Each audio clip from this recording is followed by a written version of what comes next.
Entonces yo creo que voy a aprovechar la pregunta que hace Santiago para hacer un poco de un ejercicio pedagógico que es la caracterización del empresariado. ¿Cuáles empresarios? Porque el 98% de los empresarios en Colombia son MIPYMES. Así es. La gran mayoría de estas MIPYMES están en la sobrevivencia. Son actividades unipersonales,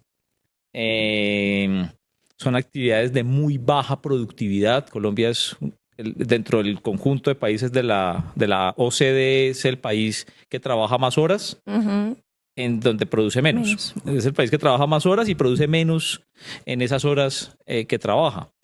Y estamos diciendo pues que el 98% de las empresas tienen una estructura empresarial que digamos es una estructura empresarial débil. Tenemos un mercado débil porque tenemos una competitividad a la que le faltan muchos elementos.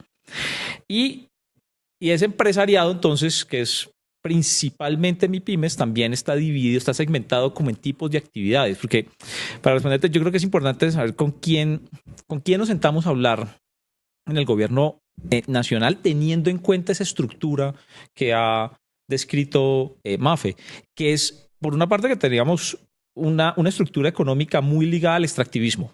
Sí, actividades de muy poca capacidad de generación de valor agregado, intensivas en capital, actividades con unas características muy ligadas a los enclaves. ¿Sí? Yo te entrego como concesión, te entrego 30 años, tú explotas, te subes los recursos naturales a un buque y el país no vuelve a saber nada de eso.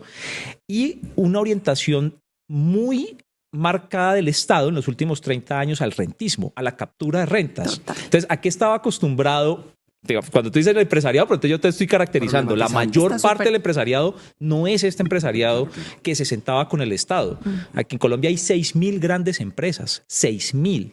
De 6 millones de unidades productivas que hay en Colombia, hay 6.000 grandes empresas. Entonces, esas 6.000 grandes empresas probablemente sí estaban acostumbradas a otro trato y es yo me siento con el Estado, hago unas transacciones desde el punto de vista económico de la captura de rentas. El Estado se vuelve un facilitador, se vuelve un mediador.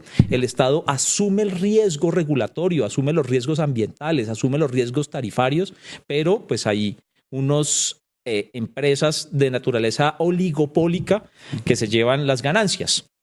Ocurren muchas actividades económicas todavía hoy en día, quizás en lo que la gran frustración de no poder avanzar más rápido es en poder coger esa madeja pues, del rentismo y poderla desenredar para que los usuarios, entre otras cosas, tuvieran mejores accesos a servicios públicos domiciliarios. Y por otro lado están los productores.